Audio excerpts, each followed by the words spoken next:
piece, the one that's a cookbook. Nice. Not that. Well, hi everyone. We're talking about cookbooks. Hi everyone. Welcome back to GenrePlay, and today we're going to play a one-shot of an RPG called Cyber Symbiosis with the creator of Cyber Symbiosis, who I will call Cyber Symbiosis. I don't know. Can we use your real name? I am Woody Arnold. Okay. We're going to be playing some pre-gen characters. He's going to run us through an adventure, and then we'll talk a little bit about the game. And so we're excited to play. Why don't you, before we get started, why don't you just say a little bit about the game and how it came about with this rule system? Yeah, well, the origin story, it's more than I have time to cover here, but I shall not utter it here. But that book that Greg just showed off, which I would not be offended if he showed it again, is a graphic novel for a comic book I've been working on for years. And so the comic book, eventually, like the world building and everything that went into it, ended up being so much more than I could ever put on the page. And so I think making an RPG was kind of inevitable. But yeah, so I'm doing a 5e compatible role-playing game, and it's there's a few things that I do differently because I was an opportunity to kind of like listen to my own complaints and the complaints of others and try to improve things a little bit. And then the new 5e book came out, and they're kind of catching up with me now, which is kind of fun. So Did it start as a homebrew, like a homebrew of 5e, and then you decided to make your own, or did you just decide to make your own from the start? Somewhere in the middle. Yeah. A little bit of A, a little bit of B. Yeah, a little column A, a little bit of column B. There's a number of influences. I actually like to compare the series to the movie Alien Nation meets Krull. If anybody can dig into that one.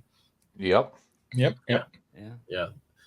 So it's the premise of the series deals with a fantasy world that was somewhere else out in the universe, and it or in another dimension or whatever, and they ended up being invaded by this cosmic horror army, kind of like basically the same premise as the movie Krull, except that I thought it'd be kind of fun to see what would happen if they lost rather than the heroes winning, as they naturally do. So the races of that world, the survivors, enacted this huge magic ritual to teleport themselves to somewhere else, so they wouldn't have to be slaves. And they ended up landing on Earth at a time when Earth looked like Ghost in the Shell. And so that's how I brought together the fantasy and the sci-fi. It is, of course, similar to other games we've all heard of, but I like to think that there's room for me to bring something new to the table. For example, every character in this game is not inherently a piece of shit. So.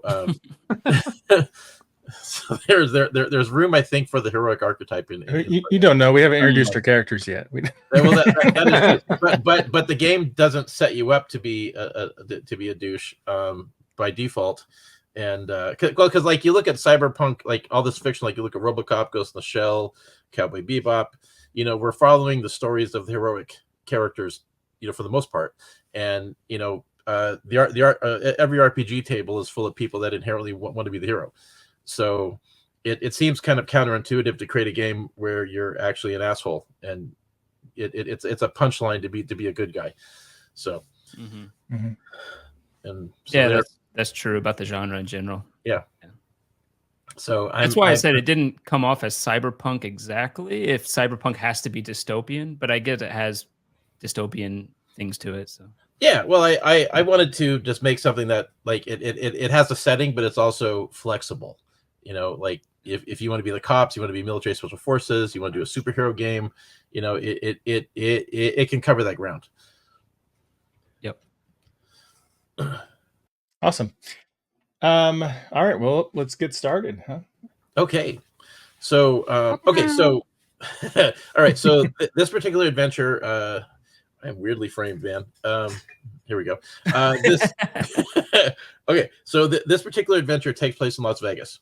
Okay, and you guys have not met before, but you all were in need of work and were responding to a job opportunity.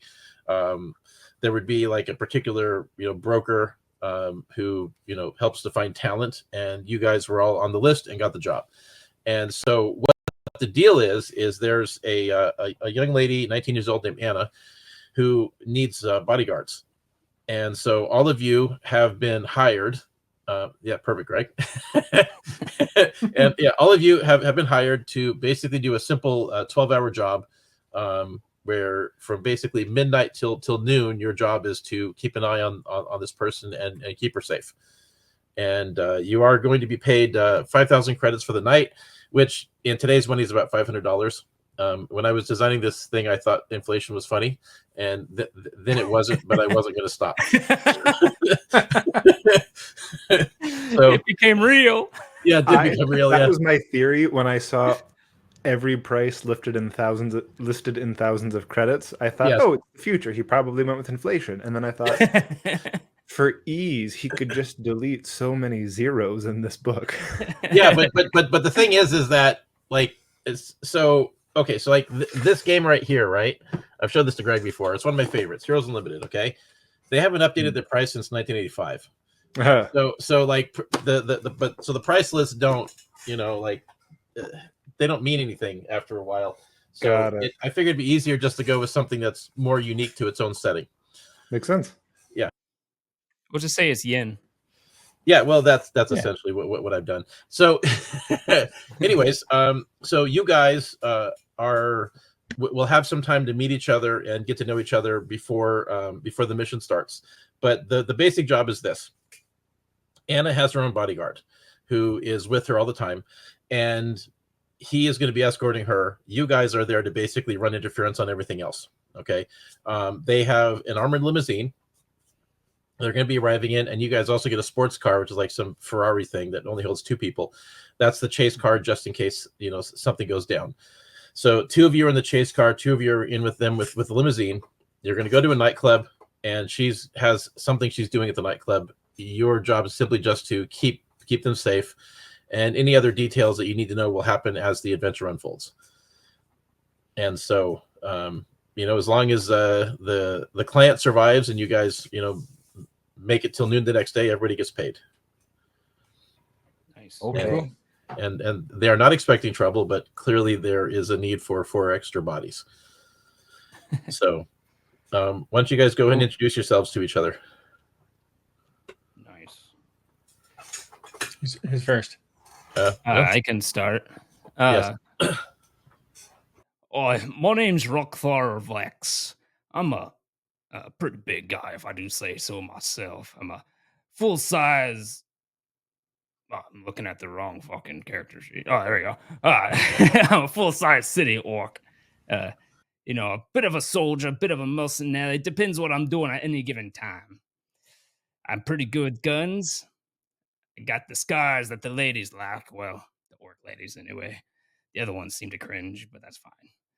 And, yeah, there's not much to me, to be honest, but if you need something blown up, someone beat up, need some blood spilled, not mine, then, I don't know who they get.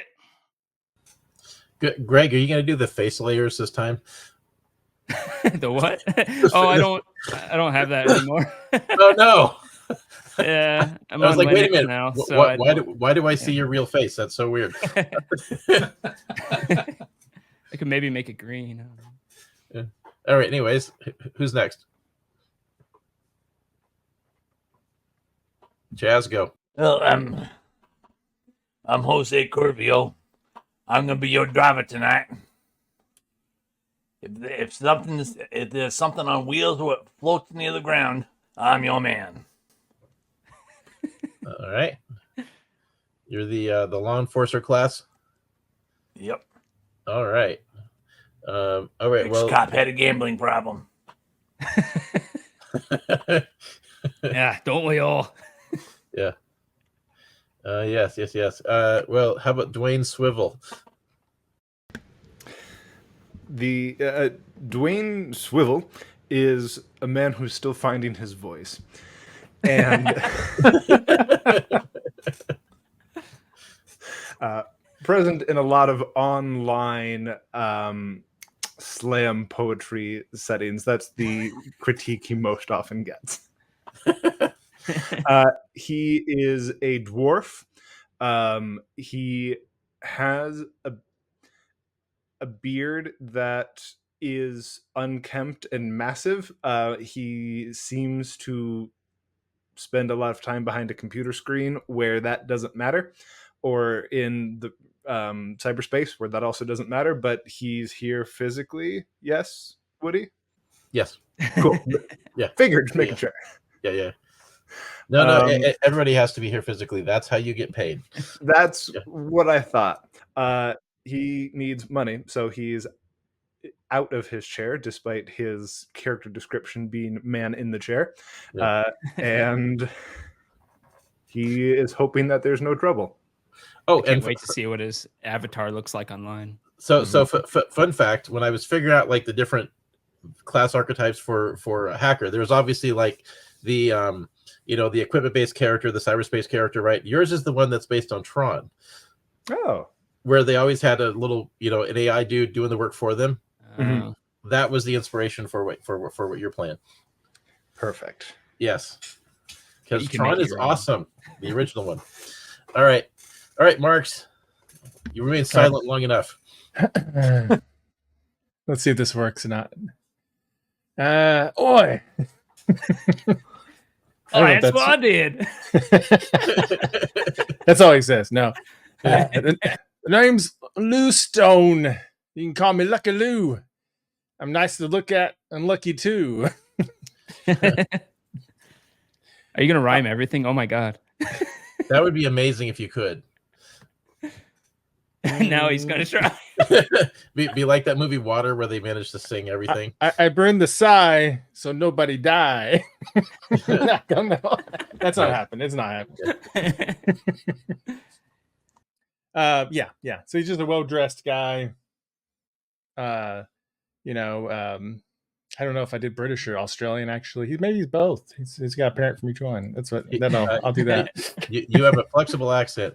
Yeah, it's a flexible accent. Yeah. Actually, he's good at accents, right? So hey, he is. Who knows if it's his real accent? It could change during this entire thing. Yeah, you need to actually do every accent you're trying to do, just so we can understand what it sounds like. I will try. We'll see what happens. Has anyone ever heard of a web series called Transsolar Galactica? No. Mm-hmm. Okay, yeah, well, of course you know, but I mean, hilarious, by the way. But like one of the characters, he has a different accent in every episode, and he just pretends like he always had it.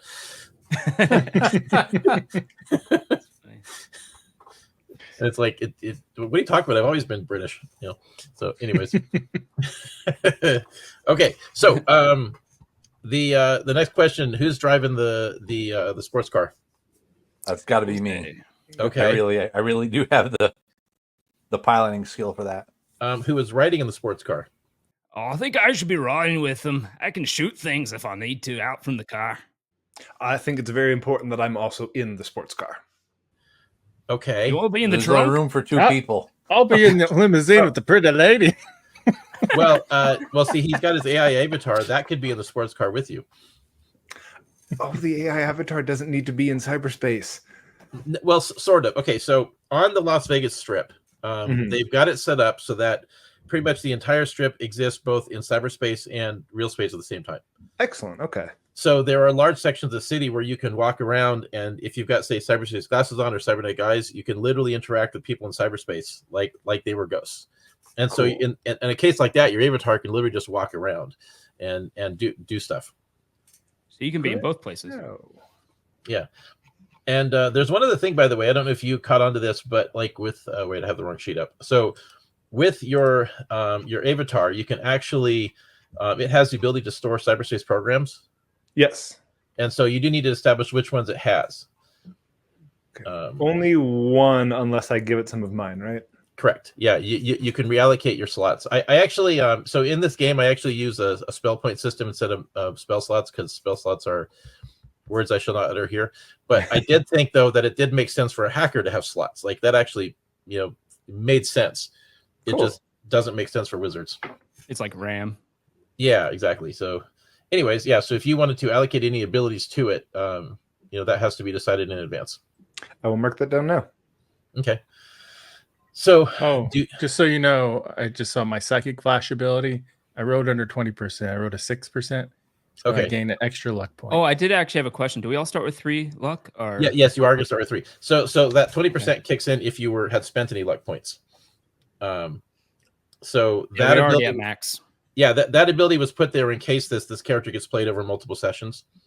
Oh, okay. So not to make you feel shafted over having a worthless ability, but it's part of the reason why that ability actually exists is because I've seen too many cases where GMs just don't give out inspirations, and then Oh yeah, inspirations. I'm doing so many cool things and you're not rewarding me. You know, so it's like I actually built this game to force the game master to hand out advantages like that to the players. It's hard to remember, even as a game master for myself. Yeah.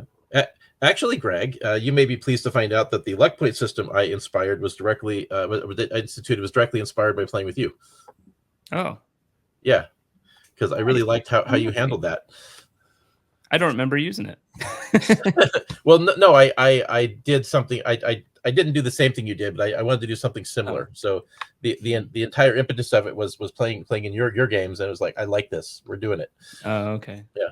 Oh, like the inspiration points from audiences and stuff like that. Yeah. Is that what you mean? Yeah, but yeah. Okay. But also being able to have more than one, you know, because like one of the biggest complaints people had was like, you only get one inspiration. Yeah. You know, like this is all these things and like that are bad. So I'm like, let's not do that. So I actually forgot we live streamed it. All right. So continuing on. So you guys are rolling down the road. So is Colton, is your AI going to be in the car? Yeah, I'll put. So can I be in one and the AI in the other? Yes. Then we'll do that. Yeah, and you have like a super, Avengers Bluetooth communication with it, so you can, as long as you have access to cyberspace, you can communicate with your AI and give it instructions. Wonderful. Yes. What's the AI look like in the car? Yes. What does it look like? Ooh. David Hasselhoff. That way they have David Hasselhoff's face on the dash.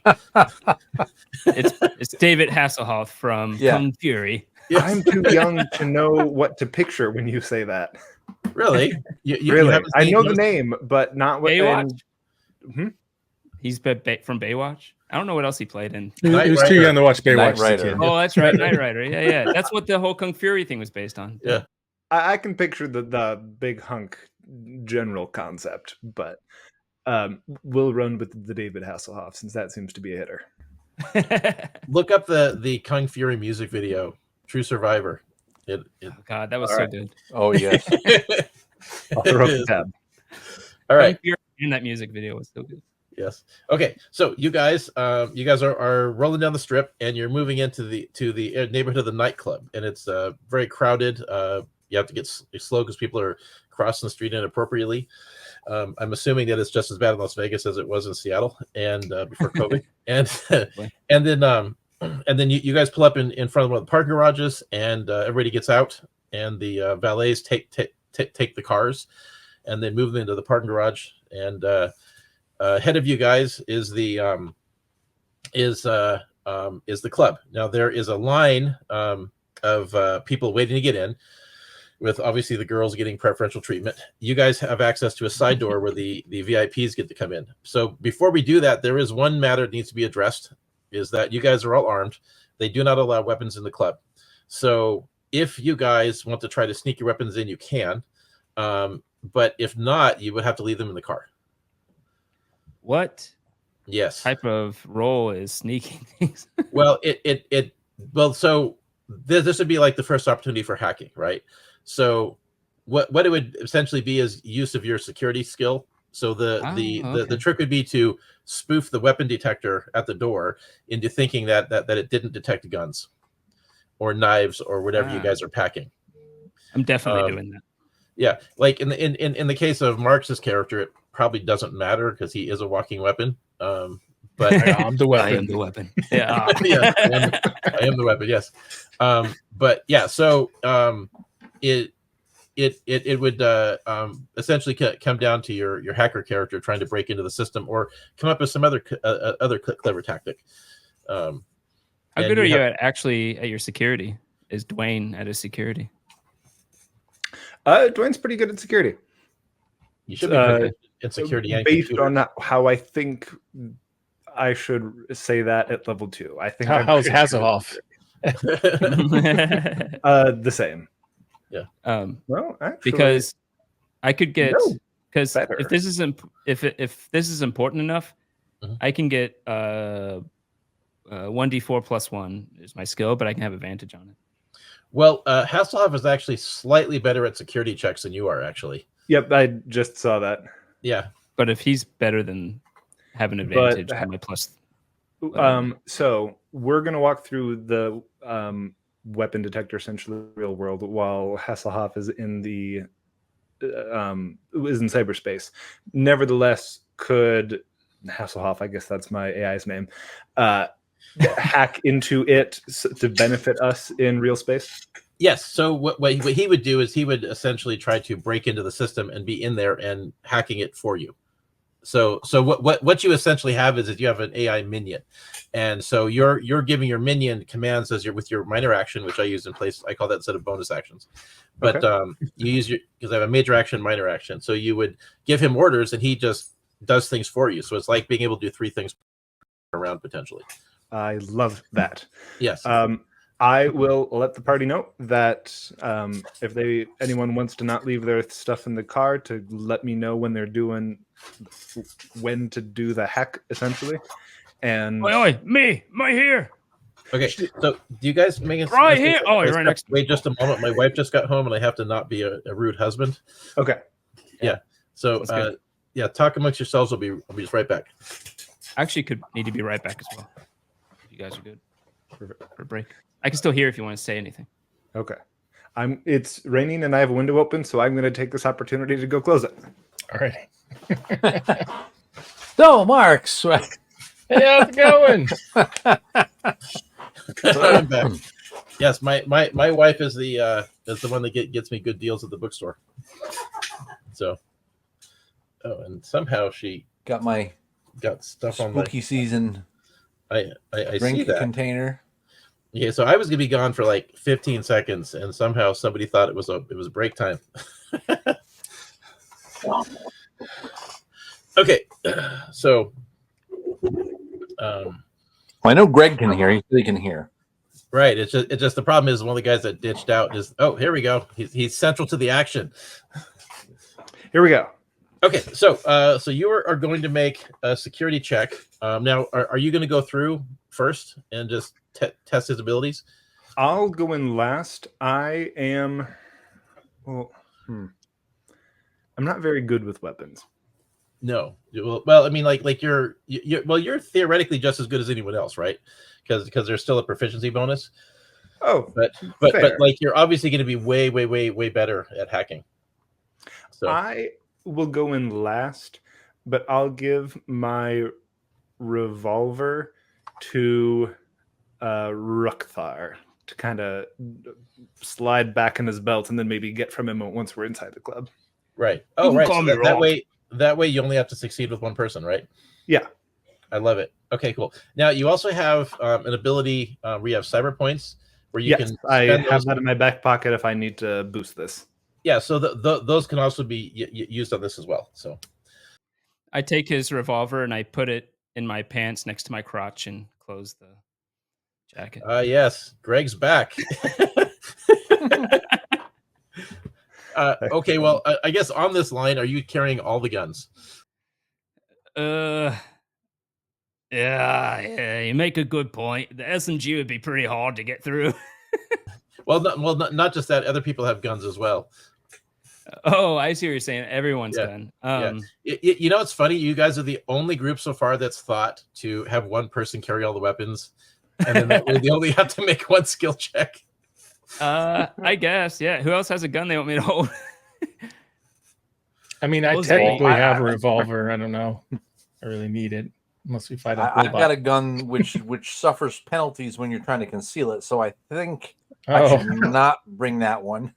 Okay, I should probably leave that in the car. Yeah, I'll take my SMG, and if something bad happens, I'll give you my my 1911. Okay, I've got a 38 revolver. I'll bring that. Okay, so Greg, I'll bring nothing. You have a heavy submachine gun. Where are you hiding it? Are we applying tank police rules to how you hide it? That's a deep cut if anyone gets that one. Nope. It's not appropriate to explain what it means here. Just look it up. Oh, yeah. Could Could I duct tape it to my back? It's a submachine. It's It's a this- big gun. Oh, okay, it's pretty big. Yeah. doesn't have a collapsible Counterfeiting side? probably is not the right profession to let All me right. kind of quick wrap it up and make it look like a poster tube, right? Poster tube. Oh. It had to be a pretty big poster tube. Yeah. Yes, this is my violin case. I'm taking it with me. There you Right. go. Yeah. You could do a violin case. Yeah. Or Yeah. not a violin case, but something like that. If it's reasonably within my skill set, I'll try and do that. Otherwise, it's going to be up to Ruckthar how he sneaks that in. Well, If you buy a cake, a birthday cake, cut it out, put the machine gun in there. well, I mean, like You'll never packing, carrying in pistols is going to be the easiest sell. Yeah. No, I'll just I'll leave that in the car and then take my pistol and my knife. Okay, good. So, Chaz, you're leaving your gun behind. Well, I'm leaving the double stack behind, but I'm taking the 38 with me. Okay, so You want me to hold that for you so we can get through it easier? Yep. okay, cool. All right. All right. Yeah. Other Okay. side of the crotch. Okay, good. Yeah, perfect. Yeah. Well, you're an orc, so nobody will question it. Yeah. Okay. So, Do it for like Dwayne. charisma. Okay, Ruthgar is walking up. Time to go for that security check. All Oh, it right. feels So so this heavy. is a D20 plus Hasselhoff's plus 4 plus my D4, correct? Yes. Well, Wow, well, plus four. Hasselhoff is just as proficient as you, so Hasselhoff technically gets the D4, but yes. I'm going to reach out with my empathy so I know if things go south, I'll get a heads up. Good. Cool. Huh. I don't think. Okay. So We got luck points. Yes, you have luck I points. as got well. luck points. I'm going to use a luck point right now. What was it? A two? That was a 3 on the die, became a 2 on the die. Okay. You have more luck Um, points? All right. I could also burn a cyber point to add a You could. D6, but I don't think a D6 is going to help. Well, right now I'm at a 7. What do we Oh, wait think? a Do we need a minute. 10 to clear this? Sorry. You may have caught something I made a mistake on. He's actually a +3, not a +4, Oh. because security is a willpower skill. You may have caught one of those mistakes I made. Worse. Well, it could be because I originally had security intellect under security and computers under intellect, but I split it up because I wanted to have some more variety.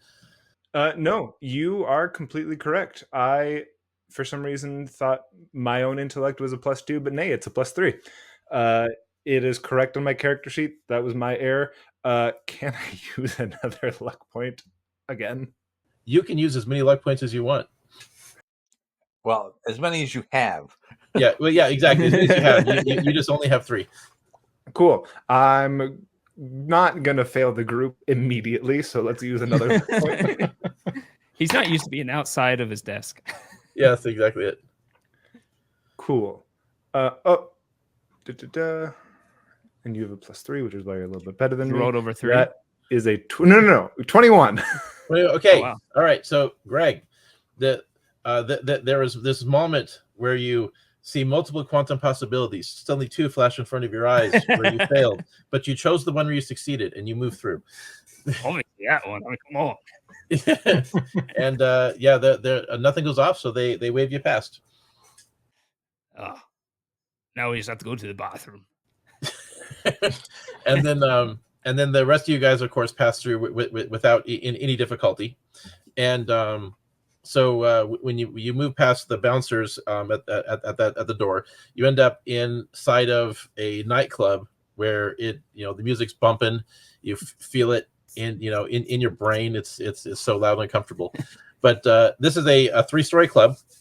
So the way it's set up is you guys end up in a kind of a large balcony area, and where you can overlook a pit. And so you have you basically on the basement floor, you have like where all the dancing, the actual the dance club portion of it is, and then the next 2 levels above it where you're on the ground floor +1, and then each of these 2 floors is essentially a balcony around this pit, so everybody can look over and see what's going on down below.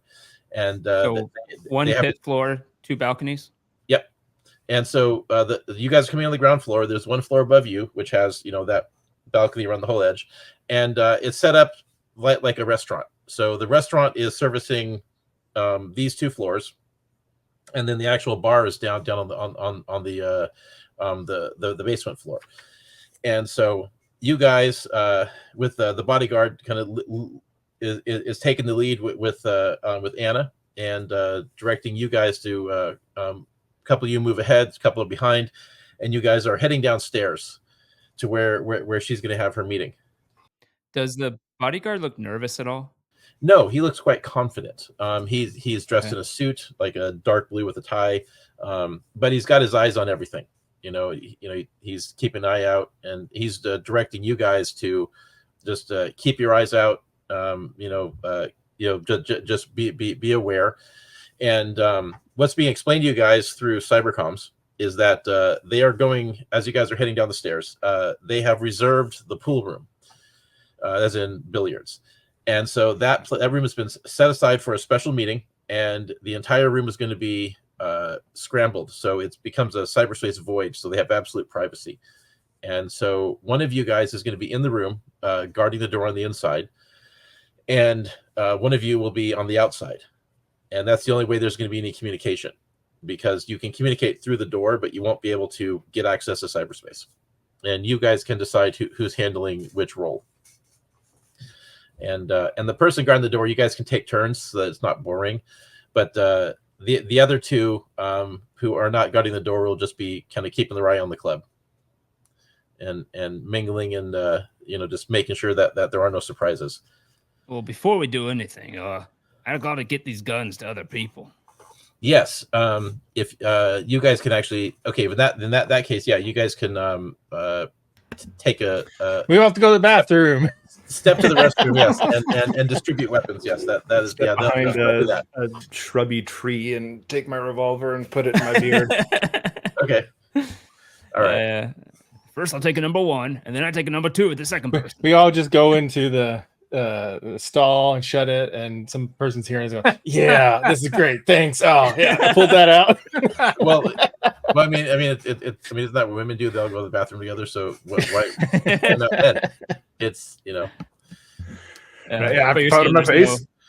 There's no issue with that doing that. No, not at all. Okay, cool.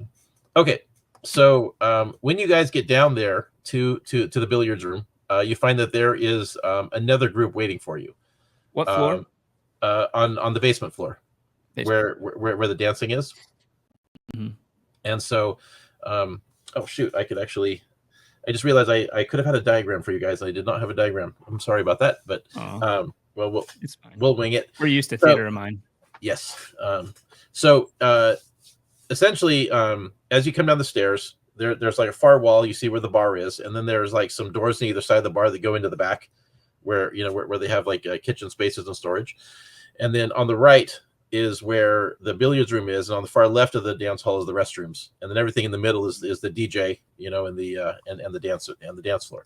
So what you guys see down below when you get there is that there's another group already waiting for you. There is a young man in a suit who is looks like to be the same age as Anna. He also has a personal bodyguard of similar stature, and 4 other freelancer types, just like you guys, who are also there as hired protection for him. And so there is a large group of mercenaries in the club protecting these people. Is this a separate room or just an area? You it's a guys separate room, you said. Yeah. You guys are going into what would have been the room where they have the pool table. Yeah. So, and does Anna or the bodyguard look surprised at what they see? Nope, they do not. They Everything's clearly going we're expecting them to be here. I'm keeping my empathy out in case I sense an odd emotion. You sense anticipation from her, and the guy is nervous, but not like nervous in a negative way, like excited nervous. Looking at Hannah and the young man being guarded, and Anna. the people. Oh, Anna. Sorry. And like the people with him, any kind of logo, company, demeanor, like anything that gives me a clue, just kind of scanning over their physical stuff about them? Or they look haphazard like us? They are exactly like you guys, where they are the mercenaries who got hired from the the talent pool. Of course, as everybody's well showered, you didn't just come from the hit you were doing immediately to this job. You had to get ready. So everybody's like they look a little rougher than the kind of folk you would normally have in a club like this, but they're dressed fairly well. They actually comb their hair. They're this is they're but they are the same kind of guys that you guys are. Cool. Do they have cologne? Yes, I'm sure there's some cologne. Amongst the group, there is an orc as well. There is a half elf, and then 2 humans. And to clarify about the billiard room, it is basically a bubble where its cyberspace can't connect to the rest of cyberspace, or it's totally scrambled. It simply does not exist in there. It has a dampening field. Cool. Okay. Yeah. So the whole point is that they have a private meeting. Makes sense. Dwayne will say that he and Hasselhoff are okay being 2 of the people keeping an eye on the club if someone else wants to be inner door and outer door. Oh, I was thinking that we could, if you're on the outside of the door, then Mr. Feely person over here can be on the inside and read their emotions, and then you can explain to everyone else, because you're in the cyberspace, what's going on. Right. That's actually a really good idea. I talk stupid. Mark, are you okay being inside the room? Of course. I'm Lou Steele. No accent, apparently. Do you have a so does your last name keep changing as well? Yeah, you should Steele. Oh yeah, well, Stone. I played a Lou Steele in a movie not that long ago. Yeah, my name is Remington Stone. Yeah. It's just a different conjugation. Yeah. Okay. All right. So then you go into the room. The orc also comes in. So he's standing there with you. And then so Dwayne, you're going to be outside. Yep. I'll kind of sidle up next to Rukthar. Actually, you'll be at the door, and then the half elf is at the door, and then Rukthar and Jose will be working the crowd. Yeah, I'll be out in the crowd and specifically looking for anyone who has intent to go towards the pool room. Okay. So let's start with the guys out in the club first. So specifically, what are you guys doing while you're out here? So the area in the center is just full of people gyrating and dancing and just probably sweating themselves to death.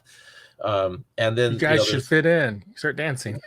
and there's like the bar has like three bartenders, very busy mixing drinks, and but yeah, like the main thing is just keep an eye out for trouble, and keep I'm gonna start away from the door. Yeah, I'm gonna start reading. Actually, I changed my mind. I'm gonna start reading people and look to see if there's anyone that's particularly nervous, sweating a little bit. You know how like a terrorist looks right before they have to go do whatever they're gonna do. Kind of like that. Oh shit, I'm gonna have to do something crazy soon before they hit the bomb and yeah. Themselves up. Yeah. All right. Give me an intuition check.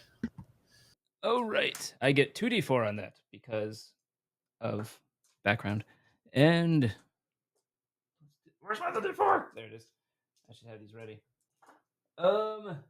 That's 8 on the d4s. Jesus Christ. 8 20. I can count. 21 plus 2, 23. 23. Okay. Let's see. So you're looking around, and as far as like in the crowd, I mean, there are definitely people that you spot who look like they are probably like shady characters, but not necessarily like they don't seem like they're directing towards you guys. It's more like they have their own dealings. Yeah, they have their own dealings, and people are trying to like slap flesh or whatever the phrase would be these days. But the only thing that really like catches your attention specifically is you do notice that one of the other members of the other team is headed for the restroom. I'll go ahead and follow them. Okay, that you can totally do that. What about you, Chaz? Well, I had one plan, but if Rukthar is going to be is going to be walking away to follow that guy into the bathroom, I will stick relatively near the door. Okay. All right, no problem. Like towards the restroom door. No, towards the door to the pool room. Okay, so just keep an eye out there. Yeah, every once in a while I'll look over at Ruckthar, just to see if he gives me a come on over sort of gesture. Okay. Oh, we are all connected with Bluetooth or like devices. You said, right? Yep. Yeah. So I'll actually report what I'm doing too. I'll be like, I'm gonna follow this guy to the bathroom. He looks suspicious. One of their guards. Yeah. Everybody has has smartphones. You've got your earbuds. So it's easy to do your thing. Do we have to touch them every time too? No, they are very intuitive. Okay, so what is Dwayne Swivel doing? Dwayne is happy to be by the door. Chaz, if you want to do what your plan was, otherwise, if you want to be the door guy,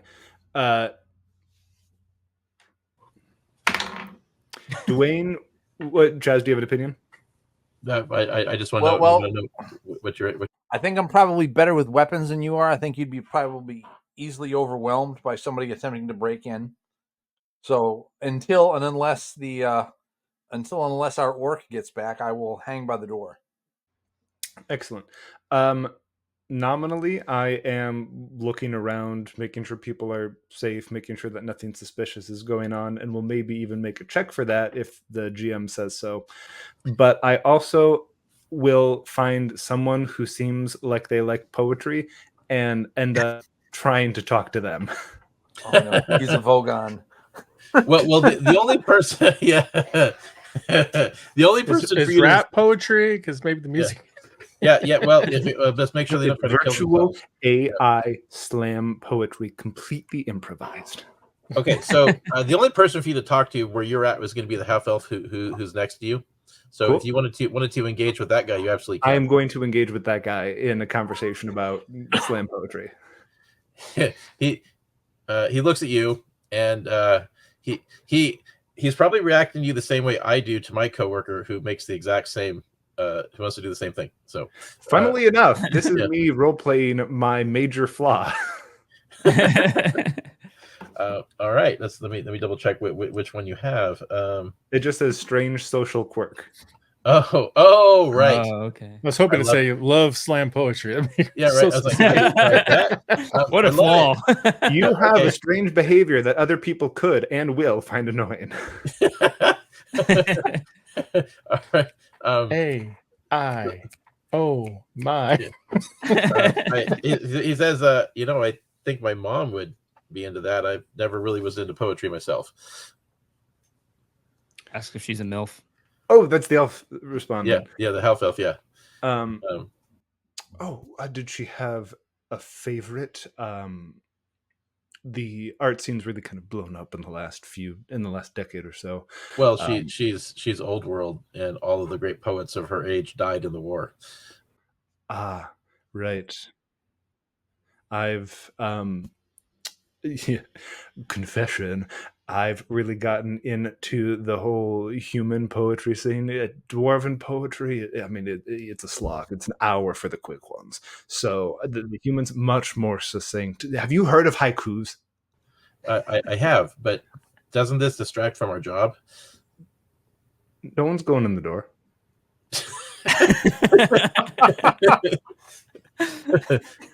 It's right there. You get a luck point. Thank you. All right, let's shift over to Marks. So yes. Marks, you were in the room. You're standing next to the orc. Small talk would definitely be inappropriate. But you see the young man, young woman. They both move over to a small table that's been set up for them, and there is a few drinks already there and some snacks. And they both sit down, and their bodyguards are standing behind them, all very stiff. And the two of them just proceed to have a conversation. And as they're talking, there's a couple key points that come to light. The first one, so the young lady's name is Anna. The guy she's talking to, his name's Steve, right? And as they're talking, you suddenly put it together that they're actually the children of the local crime syndicates. Romeo and Juliet. Kind of, Yeah, yeah. that's what I was thinking. But it's a little different. From the conversation, it's very apparent they've never met in person, and they are having like first date kind of conversations. But it's like it's a lot of like what movies do you like? What kind of poetry is your favorite? Do you like walks in the park? That sort of thing. But there's kind of an odd tone to it, and they, as the conversation unfolds, you realize that like they start talking about like a conflict between the two families that's going on, and how they've there's been losses on both sides, and they have concerns about that, like how it might escalate. And this you're definitely getting the feeling like there's kind of an undercurrent to this encounter, that they're not like that you haven't been informed on, that this might be much more serious than just simply protecting somebody for an evening and getting some money. Do I know anything about these crime families? Well, you have a couple options. You could make a knowledge check to see if you happen to know anything. You also have the ability to communicate straight through the door, fortunately to your hacker, who is actually able to look it up online and get some more information. So I'll do that. I will tap in Morse code. I'll just tell them. Yeah. Flash together the conversation. So I've been trying this new technique lately where in the middle of a poem, I'm trying to interject yodeling. I think it really gives... Whoa. Commercial break, poet. Elf's like, dude, I seriously... Hold that thought. Want to hear it 1 second, and I'll go look it up. Yeah, so I ask him those families, look them up. Okay, so give me a computer check, if you would, just for a search to find to do your giggle search. I referred to Google.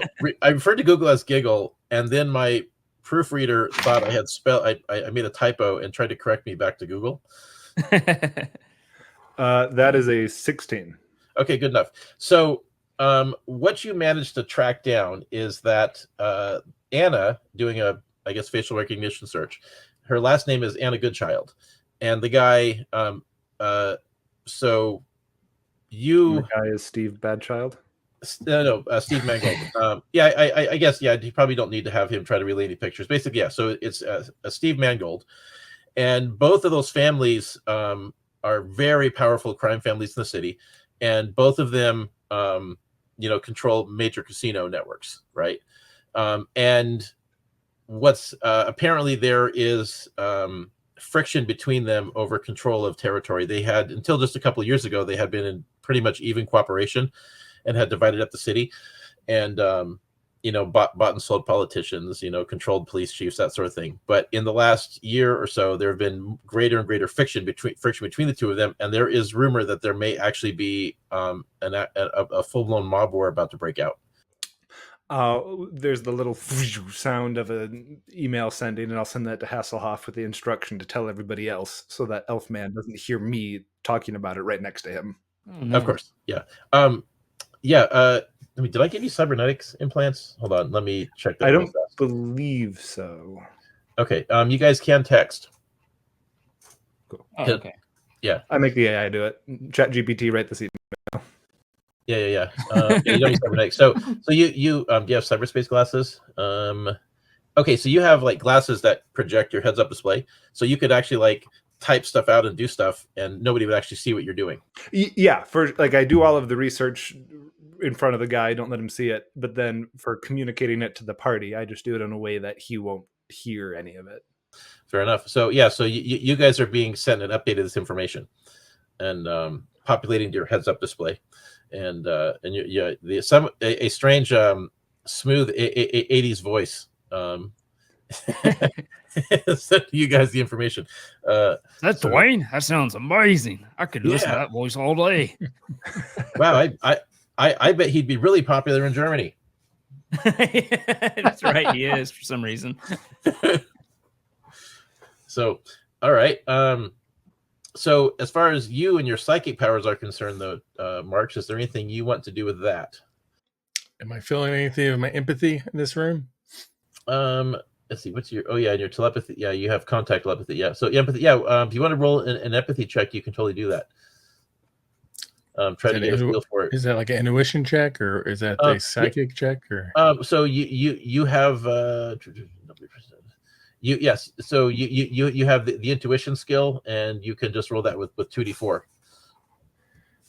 So Okay. Double proficiency. So aside from just getting like what their emotions are, you can also roll that for even more like more insight into what's going on. All right, so that's 17 so far before I rolled the other die. So 2, 4, so 23. Okay, so who specifically are you focusing on with that? Oh, the specific empathy. Yeah. So because of the table interaction, the two kids would pretty much just would be one check, right? And then the two bodyguards would each be a separate check. Oh, okay. If I have to pick specific, I'll pick the bodyguards. Make sure they're good. Which bodyguard? Oh, which one looks more dangerous? I mean they both look equally dangerous. Which would look more dangerous if they put a gun somewhere?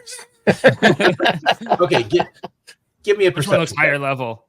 Which character classes am I looking at? Give me give me a quick perception check, Marks. If life was a game, your character class would be. Yeah. I'm sorry. What check now? Give me a perception check for the answer to the question you're trying to ask. So. Oh my gosh. I don't get any bonuses besides the skill bonus, right? Or no? Yeah. You get it's +2. Oh, one proficiency die. Proficiency die. Yeah. That's good. It was pretty low. It's 11. Okay. Well, you can tell that both of them are professionals. You can also the other thing which comes out very clearly in that is you can tell both of them have cybernetic bodies. So they look human, but just that role make it it'd be pretty easy to tell that they're both cyborgs. So there's no pain. They're not going to feel pain, so it'll be a little tougher to take down in that regard. They will in their brains.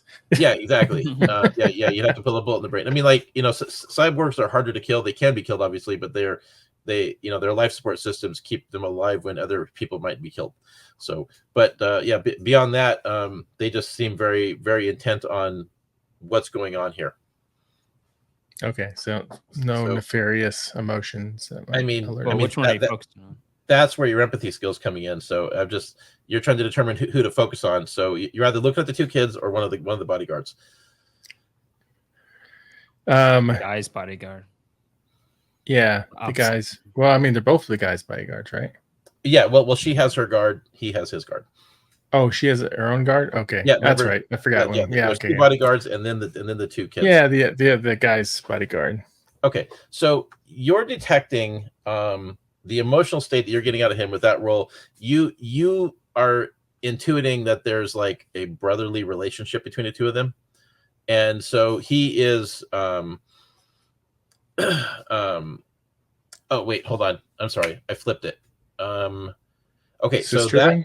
No. I just sorry. I flipped it in my mind. So his bodyguard is you're intuiting a couple things there. So the emotional state you're feeling that he's extremely serious and feels like he's not happy with the situation that he's observing, and your high roll with intuition there is specifically noting that he seems very tense and that he is like he's might be ready to take some sort of action to do something.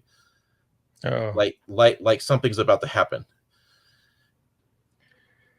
If I can communicate that real quick or text it, I'll let him know. Yes. Yeah. I want to see if I can make an excuse to walk a little bit closer to him, so I accidentally bump him or touch him, so I can do telepathy on him. How far away are they from you? They're like 10 feet away. Like when you're a good actor, it does not matter. Yeah. They're like, oh no, banana peel. Ah! Yeah. But if you walk away from the door, you won't be able to communicate with Dwayne. And then are you going to communicate with the orc and let him know what's going on, or you just assume he's maybe not a friendly, or what's your thought? Is 'Cause the orc with the guy, or yeah, he's supposed to be protecting Steve. yeah? No, I'm not. I don't know who to side on if I don't do empathy. Can I do empathy on him real quick, or You can, yes. okay? Let me try it then. I Okay. can do that real fast. Yeah, So yeah. I Go ahead know- and roll intuition. Yeah, exactly. Yeah, see, what it is you have to touch that part of your brain in order to activate the ability. Right. Yeah. It's like a beam. It just goes across the room. Yeah, exactly. Yeah. 16. 16. You are getting professionalism from him. Specifically, like this guy's all business, and actually, you could also just bump into him and read his mind too, and he's and just like a quick scan of surface thoughts, basically, kind of reveals he's coming to a lot of the same conclusions you are, though he's not aware of the bodyguard's tenseness, but like he's kind of like putting it together the same way that you're putting it together. Like he's pretty smart. He's on top of it. But he seems like he's somebody that you could depend on to do his job. So if I can find an excuse to walk closer to the other dude so I can bump into him, okay, I'll do that. Okay, so then while you're doing that, we're going to pivot back over here to the rest of the group. So Greg, Ruckthar is walking into the restroom, and so there's about about 2 minutes between you and the other guy, because you had to fight your way through the crowd to get there. Mm-hmm. And as you walk, hit the restroom, the guy you were following is on his way out, and he bumps into you and says, "Oh, sorry, excuse me," and he just pushes past you and then leaves the restroom. Was it just one guy? Yeah. Oh, okay. But he wasn't in there very long. Like 2 minutes isn't even long enough to take a leak. Do I notice any extra bumps or anything that might be hiding under his jacket they didn't have before? Give me perception.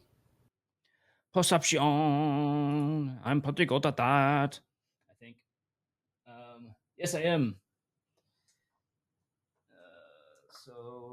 But I rolled crap. It's 12. Not really. I mean, like, something feels off about it, but it's not. There's no one thing. All right. Can I? Because I've been keeping my eye on Ruckthar. Is it? Oh, and also I have. Can I activate my night vision and maybe get a better view of Ruckthar and this guy coming out of the bathroom? Yeah, these nightclubs tend to be a little dark. I think as long as you're not staring directly into one of the strobe lights, yeah, right. It should be fine. However, Ruckthar does have the ability to use infravision. So yeah. I was just gonna say, I would use infravision. That's heat, right? It is, yes. Yeah. Does he have any extra heat on him? No, but give me a second perception check on that. For that, okay. That's way better. That is a 22. Okay, so there is something odd about him, is that his body shape and infravision is fuzzy, where most people it's very clearly defined. Fuzzy? Yes. Do I get the same from Hasselhoff? Well, you can't even see Hasselhoff with infravision, so. Oh, okay. But like there's something about him where it's causing like his edges to be a little less clear. Like that's so weird. Like a Gaussian blur has been applied or something. Yeah. Do you continue into the restroom? No. I'm gonna turn to him and actually just say, "Oh, wait a second there. Is it a guy? Is it one of the humans?" It is, yeah. I'm gonna turn and put my hand on his shoulder and say, "Oh, wait a moment there, friend. Let me I want to ask you a question. You're kind of fuzzy with my infrared." Did you reach out and touch him? I did. Okay. Shoulder. All right. You touch him and you realize that your hand goes through his shoulder and touches something else. Like how awkward. Yeah. So what you see on him and what you feel are not the same thing. Oh, do I recognize what I'm touching? Is it a shoulder? Give me a let's see. Let me look at your character sheet here. Yeah. Okay. So you could roll investigate if you want. Yeah. I am proficient though. Yes. with a -1, but it's That is a total. Well, it's a natural one. okay. You Join the are club, Greg. confused. Look. Okay, Look. so yes, I apply the fumble rule. So yeah, you would Okay. just simply be confused. So if you Okay. want to undo that with a luck roll, you're welcome to do so. Yeah, I'll do that. Okay. That's a good point. I'll use luck. Okay. Mark. Oh god, I just threw my pencil off the table. I'll use a pen now. If I had a dollar. Oh no, I have another pencil right here. So yeah, I'll use a luck point, and I rolled. Well, it's not a fumble, so 14. Okay, 14 is pretty good. So you might be dealing with a magic illusion. Yeah. Yeah. But it's not high enough to recognize what's actually in what I'm touching, right? No. No. But also, like you not having applied any perception to this fellow before this occurred, you don't know what the difference is. But right. Yeah.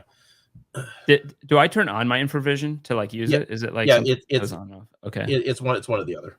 You know, so it's at the focus kind of thing. Okay. Yeah. All right. And my hand's gonna go through him, obviously. So you're it basically imagine like he's got a jacket on, right? So yeah. You reach his shoulder, you grab his shoulder, your hand goes through the jacket and then touches the shoulder. So he's got this magic layer over him. Looks like one thing, but he's actually something else. Oh, I'll just say, that's pretty strange. Care to explain yourself there, friend? Explain what? And he shakes your hand off his shoulder. Who are you really? Under that illusion you got there. What illusion? The one that's on you. Are you gonna play dumb with me? Greg, he draws a gun and tackles you into the restroom. Oh God. Roll initiative. You hear Ruckthar through the comms. Chaz, you probably saw that because you were looking for it. Yeah. So. I was faced exactly in that direction and saw none of it. Initiative is no different than 5e normally, right? It's just your initiative bonus. Yes, exactly. Yeah, unless you have a special ability that improves it. I rolled a natural 20, so really? 22. Okay, cool. Oh no, it's just a natural 20 is a natural 20. Like you are first. Chaz. For initiative. Okay. Yeah. What's your initiative? Oh.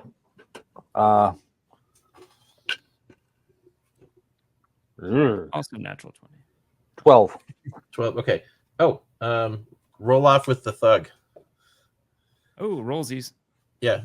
Just roll another d20 for me, Chaz. 16. God, roll again. Wow. Wow. 1 in 400. Chaz has an interesting dice curse. Another 12. Okay, natural 12 this time. Okay, that's fine. Okay, so I'm gonna bump Chaz up to a 13. Okay, so Greg, the guy shoves you into the restroom. He's got the gun in your gut, but you can act first. So okay. So we're about to reenact True Lies.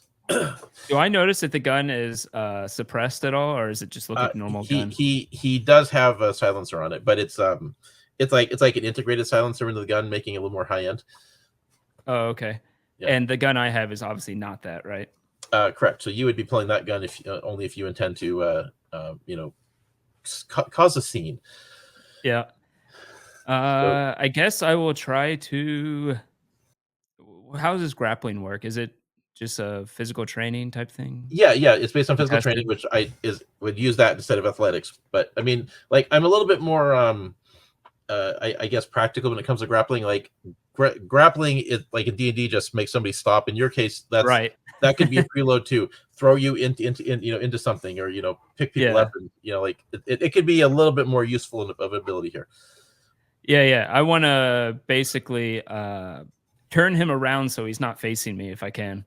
Oh, so yeah, totally. Point the gun at me. Yes, let me just pull up my NPC list. I'm not very good at grappling, so I'm hoping for luck.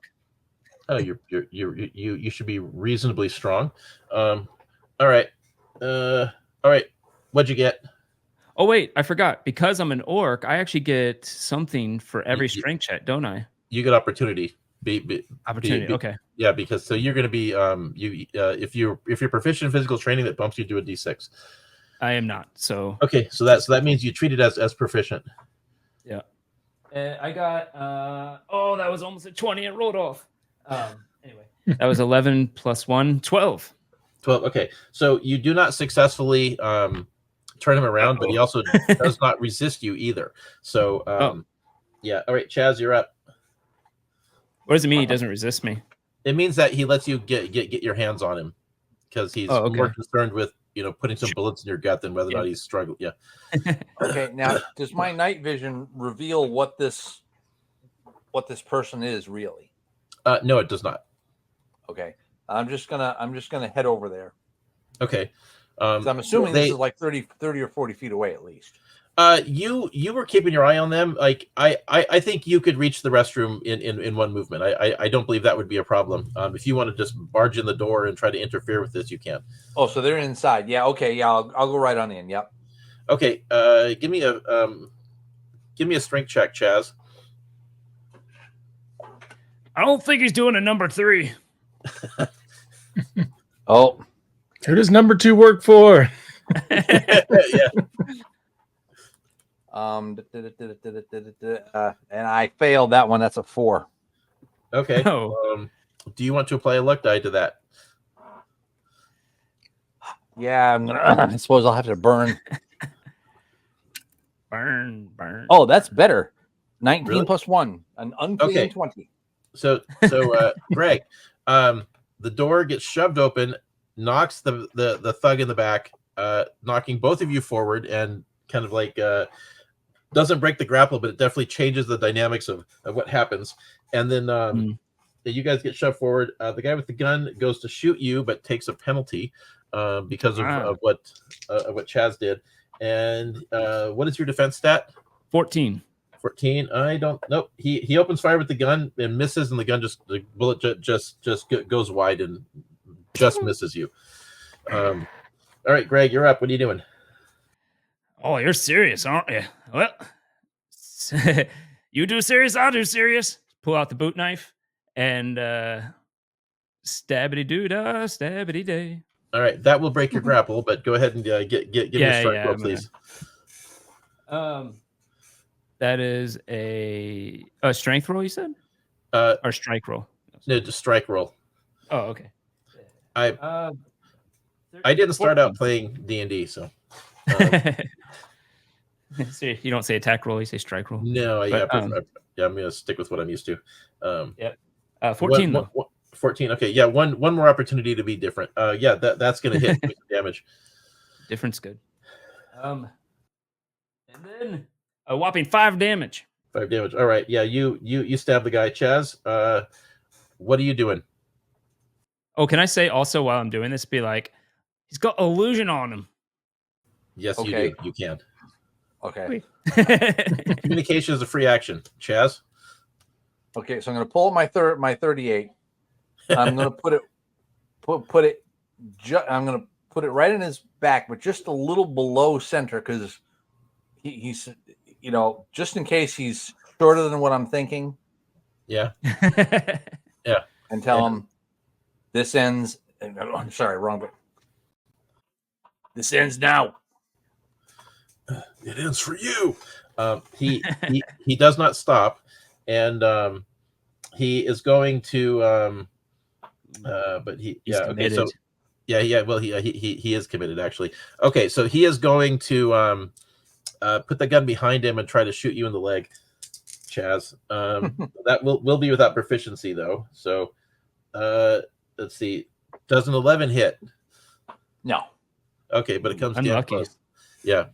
All right. Yeah. So yeah, he tries to shoot in the leg, misses. All right, and then chat. See, that's well here. Well, hold on a second.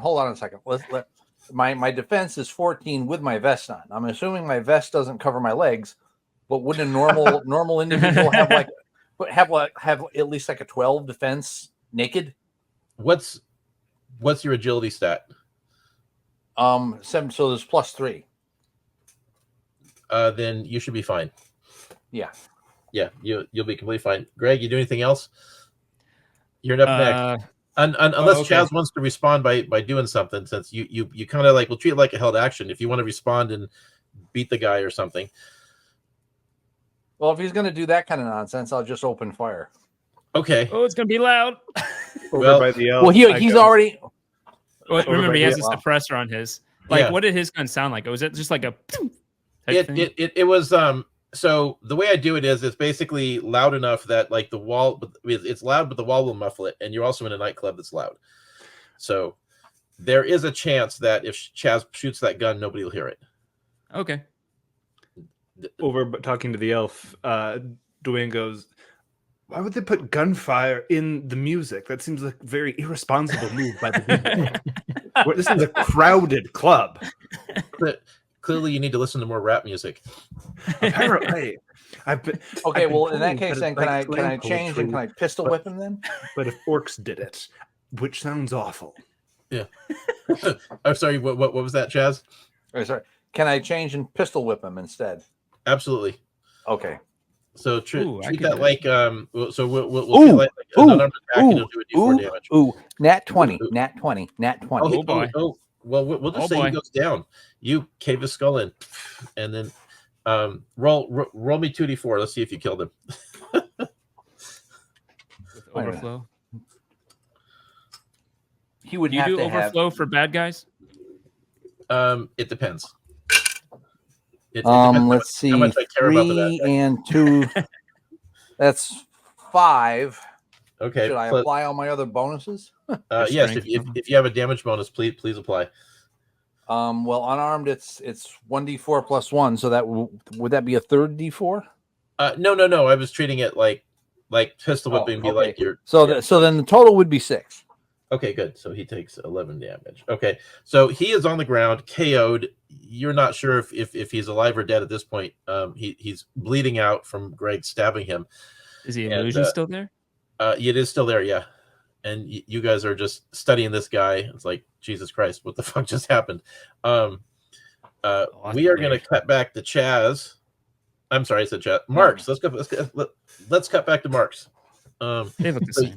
you are walking up towards the table. Yes, I am. You immediately get a look from the two bodyguards, and the bodyguard who is guarding Steve immediately looks at you and says, "Hey, get back to your post." Do you respond to that? ET fingers. Am I close enough to touch that one guy? Not yet. He does that when you're about halfway there, and he like just with enough ferocity to make you stop. And unless you can, you can of course keep going. You can also explain yourself if you like. I'd be just like, relax. I just want to cover different angles of the room. And it says your job is to stay at the door. And then the bodyguard, the other bodyguard who's on Anna, walks up to you and says, he just discreetly says, "What's going on?" I'm just walking around, man. I'm looking to see if there's anything going on. We have bugs in this room. Have we cleared this room? We don't know. It's clean. And This is Anna's bodyguard questioning Yep. him now? Yep. Okay. She says, "Okay, unless you've got a good reason, I need you to get back to the door." Can I? Oh, I will put my hand on his shoulder. Yeah. And do telepathy and tell him mentally there's something off about that guard dude guy. What is it? He thinks back to you. What is it? I will shoot the emotions I felt from him to the other guard guy. Okay. My mind to your mind. Okay. Yeah. He just turns his head back a second and it says, "Okay, go to the door. I will handle this." No, I'm like, oh, okay, cool. Yeah. So he walks over to the guy, back in his position, and the two of them look at each other, and then immediately Steve's bodyguard pulls up a gun and just shoots him in the eye, and murders the guy you were just talking to. I will psychically blast him. Now you have to roll initiative. And wait, so Steve had two bodyguards, and Anna had no. her Anna had her bodyguard, Steve So had Amy his had her bodyguard. bodyguard and Lou. So Steve's bodyguard just murdered Anna's bodyguard. But there's still 2 at the door, 2 behind the people. Yeah. So at the door is Lou, Stone, and an orc who is, working for Steve, and then Steve's bodyguard just murdered Anna's bodyguard. Got it. And Steve's bodyguard was the one who Lou was getting bad vibes from? Yes. Okay, cool. Yes. I'm with you. Okay, so I'm going to have the two of you... I was so lucky not to be the one to do it. When they call me Lucky Lou. Yeah, aren't you so glad that you weren't out there with those guys? Okay, so Marks and Colton, I need you guys to roll initiative, please. All right. And we'll just fit you guys into 16. the initiative order. 16. Okay, Marks. 15. Perfect. Okay, cool. And we'll do it for the orc as well. He is going to have... Well, that sucks. Orcus. Yeah, the bad guys. Ooh, okay, that's a bummer. Okay, so you've actually gotten really unlucky so far. Okay, so all right, so Marks, yes. The bad guy thankfully has just taken his action, even though he went first. We'll treat that as his first action. So he draws the gun, kills the guy. You are up next. What are you going to do? So we're going to assume that you're back at the door. You can you can use your minor action to let Dwayne know what's going on. Yeah, I'll do that. Before doing anything else. So Dwayne, you get a message through the door, through your phones that shit just went down inside the room. Okay. Yeah, and so you will be able to do something about it if you like. On your turn, Marks, what are you doing with the rest of your turn? Psychic blast. Ah! On the guy. Okay. Yeah. All right. Cool. I'm gonna make his saving throw. So do I roll the psychic strike bonus? Is that what I'm using? No, the psychic blast automatically hits. He just rolls a saving throw to resist it. All right, cool. And he still gets half either way, right? Okay. I'll roll 1d10. Yes, I believe that's how that works. Yeah. He did not resist, so you do full damage to him. Nice. I rolled 8. 8 damage. Okay. Noted. Good hit. Yeah. So he'll wince a little bit, he's not used to feeling pain, being a cyborg. Okay, and then all right, Colton. Although when I do it, I'm not going to make it roll. Obvious I did, unless I have to. I'll be it's a psychic attack. It's as obvious as you want it to be. If you're doing this shit, I'm sure he knows it's you. But if I'm not going to do that, I'm like, oh my, zap. So I'm going to call my mother. No, are you going to stay by the door or do anything else?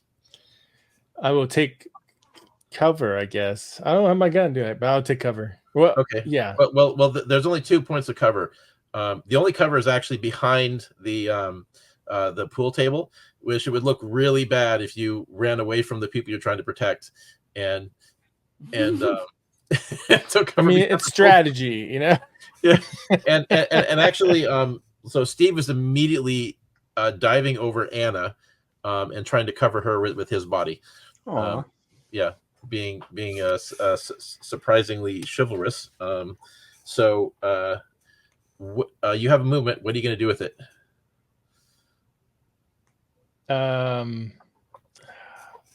There's the bar and nowhere else to cover.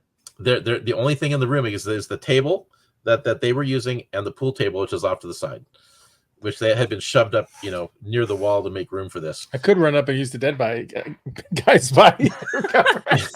You absolutely can do that if you want to. Yeah, just lay under it and put it on top of you. Yeah, if you want to go pick up. I mean, technically, the dead body is probably still in the process of falling. If you want to run up and try to catch it, I'm okay with that. I will do that, but I'll use him as cover between me and him. Okay, I'm catching you. I mean, oh no, not Luke or something. Not Meat Shield. I mean, whatever your name is. My name was Sir. Okay. All right. Fair enough. And then Colton, what are you doing? So you know what's going on. So there's action in the breast. No, they haven't told you about the restroom yet. Yeah, you only know about this. Yeah. So I think Rickard said something on the comms in the restroom that that's true. That's true. I said I was following. Yeah. Oh, okay. So this is like literally seconds before, like they're in the middle of that fight right now while this is happening. So he was fighting this dude rather than messaging you. So the only thing you really know for certain is that something's going down inside the pool room. Excellent. Question about my AI. It Yes. has offensive capability. Can Yes. it do anything against, for example, the half elf guy if I wanted it to, or Well, because what it is able to do is, like, a lot of its offensive capability deals with fighting other things in cyberspace. that's kind of what I thought. I mean, it does feedback damage, which seems cyber. Yes. So feedback damage allows it to damage equipment. Okay. So the idea with feedback damage, which I'm very happy to find out this was real. I didn't just make something up, but feedback damage deals with like overloading circuits and throwing off the circuit breakers that keep them working right. So it's like it causes the electricity in a device to damage the device. Got it. But all those things that keep it from overloading itself, those just stop working, or it just puts more energy into it. So, but you also, if you have but it can also, like, cyber attacks can also like target people's equipment. Like you could try to go in and disable an electronic gun. You could knock out cyberspace glasses. You could Cybernetics. you could potentially try to break into cybernetics, depending upon how the person's got his stuff set up. Okay. That's what it's a little more creative for that. And this seems like poor security design, but I'll ask it anyway. Would it be possible for me to set Hasselhoff to disabling the concealment of the billiards room from outside of it? For example, is there like a little secure box outside of the empty bubble that we could try and mess with to get cyberspace into there? Okay, so by its very nature, this sort of technology, it would be poor design if you could do that. Yeah. Right. So this would have, this is a more of an analog device, but if you knew where the device was, you could disable it.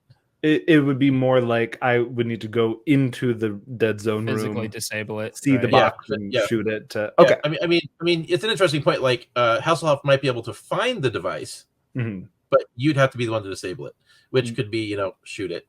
But makes total sense. Just making sure I know what my options are. Yeah, but I mean, Hasselhoff can also do other things. Like he could go out and enter cyberspace and figure out, like, are the police nearby? He could do all kinds of things. Like he could attempt to break into the security system within the building and get you information you need to know. Like he could also kill the lights, or there's all kinds of things he could do. And does Hasselhoff have his own initiative? Does he operate on my initiative? Does it take my action and minor action to do anything with him? So he can operate independently. You give him instructions, he will do whatever. He will just follow those orders until told otherwise, or basically he will act intelligently within the parameters of what you've asked him to do. On the same initiative order, I'm guessing. Yeah, but he kicks in on your initiative order, and every time you give him new orders, it uses your minor action. Got it. Okay. Or bonus action if you're playing D&D. But if you give him instructions, he will respond with the same level of intelligence as a regular NPC. Got it. Then I will tell Hasselhoff real quick to get into the club's security system and await further orders, so that if we need an alarm, if we need a police call, if we need something, or if I want information because maybe the club's in on it, I can get it, but I'll just have Hasselhoff go get into the system. Okay. So I generally operate on the assumption that you've probably spent your spare time when you were talking about slam poetry also breaking into the security system. So I will not make you roll for that. That's one of those gimmies, like you're playing a hacker. Of course you were doing that. Excellent. Yeah. I'll take that. Yeah. Hasselhoff will enter. So and then I will say to the elf, I am really enjoying our conversation. I'll be right back though. And then I'll book it into the room. You just open the door. He's like, what? And then and then you enter the room and you come in on the fight. So so your action would be basically spent opening the door and then getting in. Because you also had to issue orders to Hasselhoff. So what do you want in terms of your movement? Where are you planning to put yourself? So now I see the room, and Yes. I see you see Lou holding up a dead body, and you see Steve covering Anna. I'm with not giving himself. up on him. I think he can still be alive. Just a flesh wound. Just a flesh wound. Yeah, you just simply wounded the only flesh he had.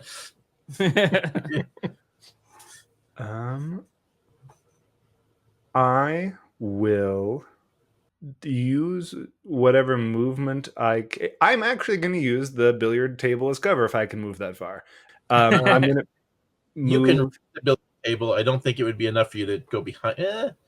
Actually, yeah, I'll say yes because it's not like it's a 45-foot room. So yeah. You could reach the table. And who of Steve's crew in this room is a cyborg? Is it both of them or just there was one cyborg left, the traitorous bodyguard. Okay. Yep, I'll move in the direction of the traitorous bodyguard and then also take cover behind the billiards table, with the second one being the higher priority. Okay, and I realized I forgot to make the orc take action, so he is going to act right now as well, and he's going to try to tackle that bodyguard. Wait, where's his? You're on our side. Yes, he is. Fortunately, I think we might have knocked out a good guy. I'm not sure though. He seemed like a pretty bad guy. Yeah, he did talk to me. I bet the actual guy who you saw go into the bathroom is tied up in a stall. Okay, so he manages to tackle that bodyguard to the ground successfully, and so he's currently rolling on top of that dude. All right, let's get back to the top. Greg, you're in the restroom with Chaz.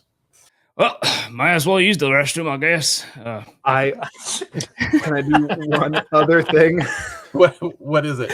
Before I go into the dead zone, I forward the message on because I'm the relay between Lou and the other two. Okay, you can have Hasselhoff do it. As Hasselhoff is sliding in, you get the alert that there's something going down in the room. Oh, it sounds so good. And it's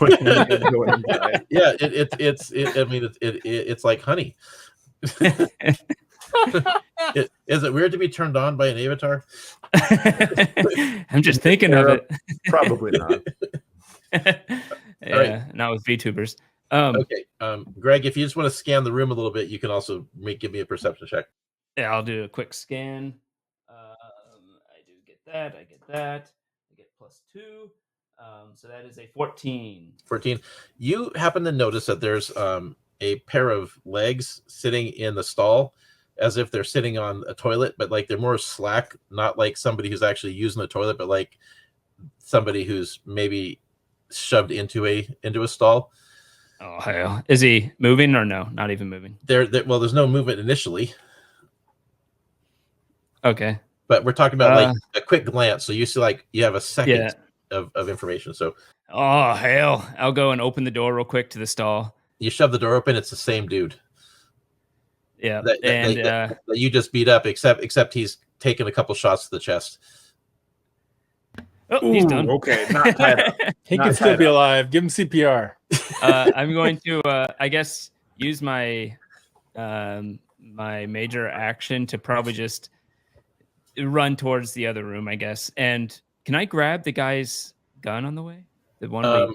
You absolutely can if you want to. Yeah. So I'll just grab that gun. All right. Are you going to just basically do a dash action and get to the other room? Yep. All right. Noted. Okay, you are doing that, and then that'll pretty much be your whole movement. So getting over there. Because I moved to the stall, and then Yeah. So since you're in the bathroom, Chaz, I know this will be shifting the initiative order around a little bit, but what are you doing? Like you checking the body or anything like that? Well, okay. Does that mean that the illusion that we just killed was being operated by the guy in the stall? No, the illusion is still there. There's two of them. But that's what I mean. Was the guy in the stall operating this illusion magically somehow? No. The guy in the stall had 2 chest bullets in him. The guy in the stall is very dead.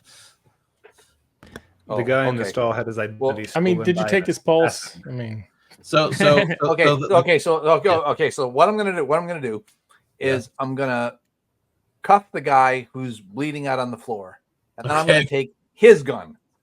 Okay, Greg just grabbed his gun. I thought would Greg be was taking the gun closer. of the guy on the. I thought Greg was taking the gun of the guy on the toilet. No, I was taking the other one, but He didn't search the body. But he would be closer, and he can. If I see his hand going for it, I would just not bother picking it up. Yeah, because you got a SMG strapped to your back. He does No, not. I didn't. But I still have a very. Oh, you didn't do that? Okay. Very nice. I still have a very nice gun. Yeah, I just want to know if anybody's going to go through the illusion and try to like find, like see. Well, what the guy I'll go. I'll rustle around. See if I can, find any type of medallion or anything, or weird looking belt buckle, or see what his charisma score is. Yeah. So unless you're intending to like touch a specific part of his body, we'll just have you roll investigate. Okay, let me see. I don't want to know what you're going to try to touch. I know how that sounds, but there's a practical reason to ask that. Maybe he's a mom. Only a 5. Face. Like it feels like David Hasselhoff. Oh my god. So do you want to use one of your luck points on that? Yeah, I will run off another luck point. I like how you remind us because it's very nice. It is the responsibility of every game master to get you guys to waste your resources. Nice. Amen. Okay. 13. Well, I also can't award something if you don't use it. Did you say a 15, Chaz? 13. 13. Okay. Unless you want me to say 15. I mean, okay. So you're going through him. He doesn't have a lot, but you find a couple things. He's got a pair of glasses on that you can pull off, some sort of like goggles or something, and then he's also you find a couple of vials in one of his pockets. And you pull the vials out. They're full of like just blue liquid. And the goggles he pulls off look like military grade hardware. They're the kind that like you would attach them to your face and they would just adhere themselves without a strap. Yeah. I'm gonna put them on. Okay. What's his gun? Sorry, what was that? What is his gun? Because I'm taking his gun. What's his gun? Well, his gun is the one that Greg just took. I was saying if I saw his hand going for it, I would let him to take it. Yeah, but you had the natural 20 in initiative, and you were rushing. All right. Out, so yeah. All right. Okay. You got it, Greg. You got it. Yeah. So, Chaz, you put on the tactical goggles, and they are like actual tactical gear. Like they provide bonuses and sensor systems. And the first thing you see when you put them on is they are pre-programmed to recognize you, all 4 of you guys, and all 4 of the other members of the other team, and to recognize them as hostiles. So if you wear these goggles and you look around, immediately it starts like Tony Stark shit, where it's like picking targets, but it would automatically pick them as targets and identify them in the crowd so that they can't be missed. Whoever was here was specifically sent here to kill you. Who is this man, masked by powerful magic, who is sent to take out our heroes? Who does he work for?